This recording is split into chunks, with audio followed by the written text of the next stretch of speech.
What's going on YouTube? In today's video, I want to show y'all guys a game that I just recently played, and I think it's very instructive and should hopefully teach y'all guys really just a lot about strategy. So I played d4, they went d5, and now we have the Queen's Gambit, very principled, and they just play the Queen's Gambit declined. Here I played my knight out, this is what my course recommends. And we get some sort of main line. Here, Black plays a very interesting variation. I wonder if he owned a Gotham chess course or like uses Chessley or whatever, because he played this a6 move. And if White just falls asleep at the wheel, what could happen is, let's say they play like bishop f4. All of a sudden, Black takes this pawn, you play e3, and how do you ever get this pawn back? Like, it's very tough. So White shouldn't really fall asleep at the wheel and allow this to happen. Instead, I went ahead and I played this move c5. And after they played b6, which is what I was expecting, now I take the pawn, and only now do I play bishop f4 because this is a much better version. And now this bishop has a hard time developing. And if it develops into b7, it's just going to be staying at a pawn. So I already thought I had a slight advantage, and the computer seems to overall agree. Here they ended up going bishop d6, and I didn't really want to trade bishops. The computer thinks I can, but I didn't see much of an advantage to that for me, so instead I put my knight in the center. And I thought my position looked very good. After something like e3 and bishop d3, my position just makes a whole lot of sense overall. So in this position, my opponent went ahead and castled, and I ended up playing e3, going for that plan. They brought their bishop out, and now I played bishop d3. And it's very easy to imagine an attack starting to happen with g4, g5, something like queen f3 and queen h3.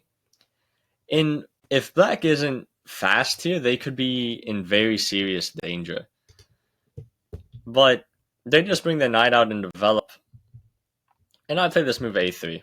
I really didn't like the prospect of this knight coming to b4, and I thought a3 was a good raiding move, just kind of preventing that. And here they played queen c7. So it's not like Black is getting blown off the board. In fact, the position is probably roughly about equal. But I'd still prefer White in this position. I really like the central control that White has, and it feels like if anyone's getting an attack, it is going to be us. But first I chop the knight, they take back, and now I play bishop to g5. I still didn't want to accept the bishop trade. And they can't let me take this knight. Ruining their pawn structure would be like pretty devastating for them, I assumed. So instead they just bring their bishop back. And I think this move makes a lot of sense, despite the computer calling it an inaccuracy. And here I played rook to c1. And if this bishop moves back, all of a sudden, White has a sacrifice. So, of course, Black can't allow that. They instead move their queen out of the way. And I play queen c2, setting up the threat of taking this knight and then taking the h7 pawn. So they play h6, and now I just bring my bishop back to f4. And they play this move b5. b5, even though the computer says it's a good move, I'm not 100% sure on how much I like it. For one, it allows knight a4 with the idea that we attack the bishop, and all of a sudden my knight can get to places like b6 and c5, and that looks very good for White. But instead I also found this move, knight to a2, with the idea being I'm trying to get my knight to b4, and this bishop is still under attack, so they can't play a5. They played rook c8, I played queen b3. The computer is not a big fan of this move. I'm not 100% sure why. I think it looks fine. They just bring their bishop back, looks very logical, and now I castle. And now they play a move like bishop d6, and only now do I think it's worth taking. Because if I go back, I'm just wasting time, and obviously I can't go back to g5 because of this h6 pawn. So I was like, you know what? now it makes sense to take. And I still think white's for choice here. Because our knight's going to get to b4. And at some point, my plan is actually to play bishop b1, knight d3, and knight c5. And if my knight lands on that c5 square, black is going to have a very hard time. For one, a very hard time getting it out of there.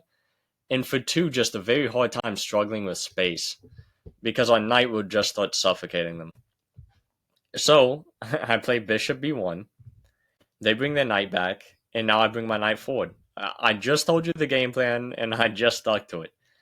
And, my knight got to c5. This bishop's under attack, but this pawn still has to be guarded. So the bishop can't move. So what does black do?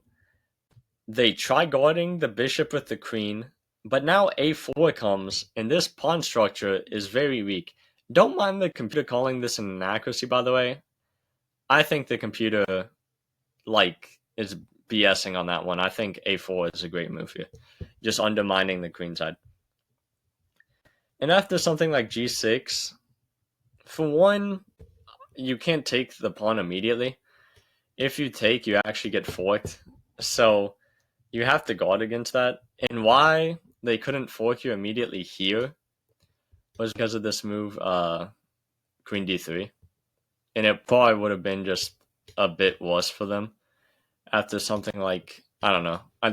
You may be able to get away with taking on b5, the computer says, but I personally think it makes more sense just to take this bishop right away, maybe even take with the queen. I'm not 100% sure, but yeah, I think this is completely reasonable.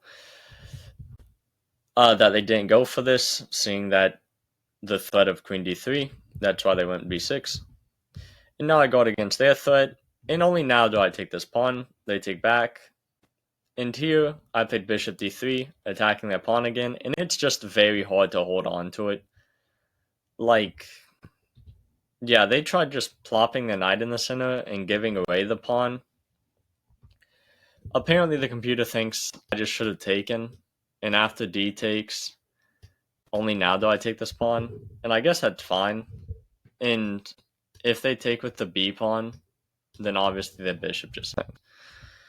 That is why, but okay, that's why the computer thinks just taking the free pawn immediately is a bit of a miss, but I don't know. I think it looks fine and it's logical.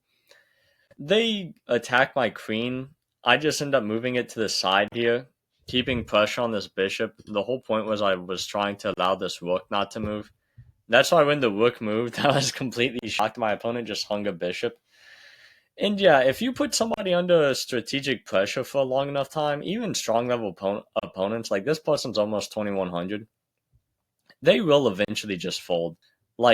Eventually they're going to make some sort of blunder. So I take the bishop, they take the pawn, and now I play rook to d2.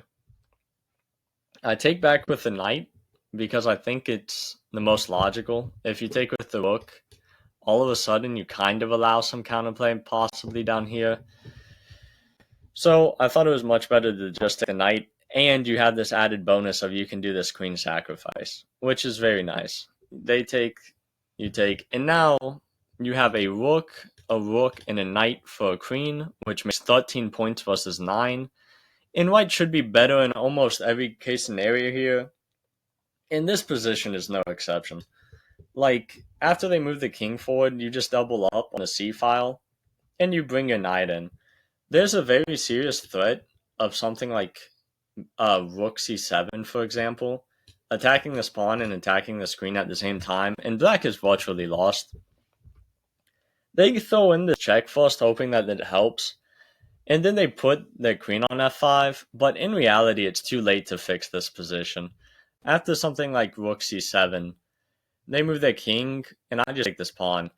And here, I think this was kind of a last-ditch hope for them. They just moved their queen, hoping that I pretty much wouldn't see mate.